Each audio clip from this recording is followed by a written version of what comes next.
जिसे आप सबको आपके अपने इस चैनल में। तो गाइस इस वीडियो के ऊपर हम बात करेंगे बिटकॉइन के बारे में, साथ ही में हम यहाँ पर डिटेल्स में बात करेंगे वाजिरेक्स के बारे में एंड अलोंग विद दैट हम बात करेंगे यहाँ पर ट्रम्प समिट के बारे में। ठीक है, तो यहाँ पर ट्रम्प का जो व्हाइट हाउस में समिट हुआ था, क्रिप्टो समिट, उस समिट के ऊपर अगर आप देखोगे तो in short and simple way में मैं अगर आपको बताऊँ तो वहाँ पे कुछ भी खास नहीं हुआ है। ठीक है, कुछ भी खास इन द सेंस कि यहाँ पर ना ऐसे कुछ भी नहीं था जो कि अभी इस टाइम पे जिसके कारण मार्केट पंप हो जाए, जो कि ट्रम्प ने बीटीसी को एज ए यहाँ पर डिजिटल गोल्ड बोला है, तो उसके लिए वो अब इस टाइम पे बीटीसी को होल्ड कर रहे हैं।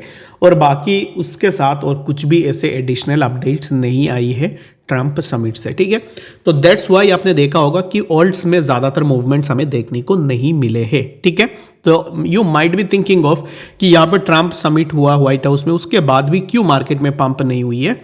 पंप इसलिए नहीं हुई है, रीजन बिंग सिर्फ बीटीसी के ऊपर पहले से ही बातें चल रही थी और स्टिल अगर आप देखोगे तो वही चीज़ें घुमा फिरा के बातें चल रही है बीटीसी एंड बाकी ऑल्ट्स के बारे में। ठीक है, तो अभी इस टाइम पे हाईलाइट में सबसे ज़्यादा है बीटीसी, और मैं अभी इस टाइम पे ना आप सबको यही रेकमेंड करूंगा, if you are someone who has a good capital then आप बीटीसी को फॉलो कर सकते हो rather than going for on alt coins, क्योंकि बीटीसी एक ऐसा कॉइन है जो आने वाले टाइम में बहुत अच्छा खासा रिटर्न लोगों को बना के दे सकता है। इसके पीछे रीज़न भी बस यही है, अगर आप देखोगे तो ऑल्ट कॉइन्स में ना डेली बेसिस पे मार्केट में एक ना एक ऑल्ट कॉइन्स आते रहते हैं, लेकिन उन ऑल्ट्स में क्या है कि उन ऑल्ट्स में कुछ भी गारंटी नहीं है कि ये ऑल्ट कॉइन्स कब तक मार्केट में टिकेंगे, कब तक क्या होगी।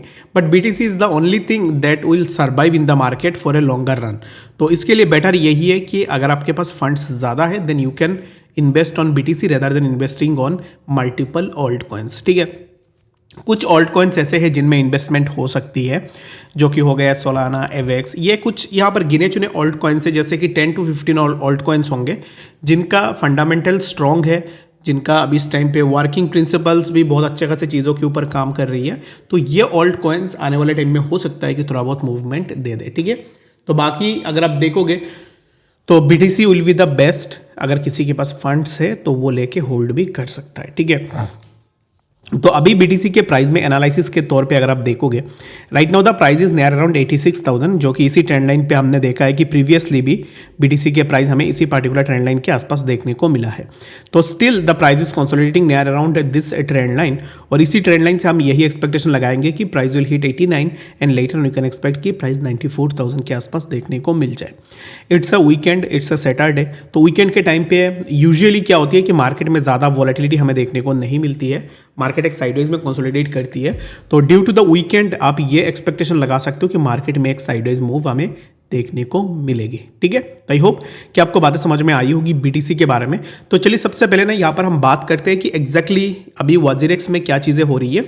जैसे मॉर्निंग में मैंने आपको बताया था कि यहाँ पर इंडियन जो फाइनेंस मिनिस्टर है उन्होंने अभी इस टाइम पे FIU यानी कि फाइनेंशियल इंटेलिजेंट यूनिट को बताया कि अभी आप इन्वेस्टिगेट करो वाजिरेक्स के ऊपर, और उन्होंने एक चीज़ यहाँ पे मेंशन की है, जो कि उन्होंने बताया कि वाजिरेक्स फॉर फ्रॉड, यानी कि वाजिरेक्स में जो भी यहाँ पर अभी इस टाइम पे हैकिंग वगैरह हुई थी उसको लेकर अभी इस टाइम पे एक इन्वेस्टिगेशन होगी। ठीक है, तो ये इन्वेस्टिगेशन होगी जस्ट बिकॉज अगर आप देखोगे तो आप में से जितने भी लोग ना, ये चीज़ मैं बार बार आप लोगों को बोलता हूँ कि जितना हो सके उतना अपनी आवाज़ उठाने की कोशिश करो, डोंट स्टॉप देयर। अभी इस टाइम पे यहाँ पर आपको ज़्यादा से ज़्यादा ट्वीट करनी है, ट्वीट में कुछ ज़्यादा नहीं करनी है गाइज। मैं हमेशा से आपको यही बोलता हूँ कि ट्वीट में आपको क्या करनी है कि वाजिरेक्स फंड आपको नहीं मिल रहे, आपके इतने लॉस हुए हैं, जस्ट ये चीज़ आपको एक ट्वीट में लिख देना है और उसमें टैग कर देना है हमारा जो फाइनेंस मिनिस्टर है उनको टैग कर देना है। बाकी हायर जो ऑफिशियल अथॉरिटीज़ है उनको एक बार आपको टैग कर देनी है। तो जितना ज़्यादा आप लोग टैग करोगे, जितना ज़्यादा ट्वीट करोगे उस चीज़ के ऊपर हैशटैग लगा के, उतना ज़्यादा ये चीज़ वायरल होगी और ज़्यादा से ज़्यादा लोगों तक ये चीज़ पहुँचेगी। ठीक है, ट्राई टू अंडरस्टैंड दिस। और मैंने देखा है कि बहुत सारे ऐसे लोग हैं जो सोचते हैं कि नहीं मैं क्यों करूँगा, अभी इस टाइम पे ये कर रहा है वो कर रहा है तो मेरा करने से क्या अब इस टाइम पे मतलब बनता है। ऐसा मत करो गाइज।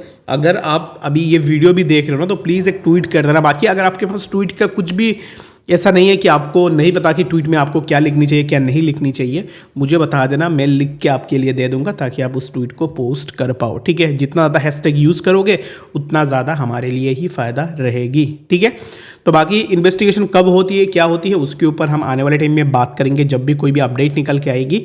फिलहाल इस वीडियो के लिए इतना ही, मिलेंगे नेक्स्ट वीडियो अपडेट।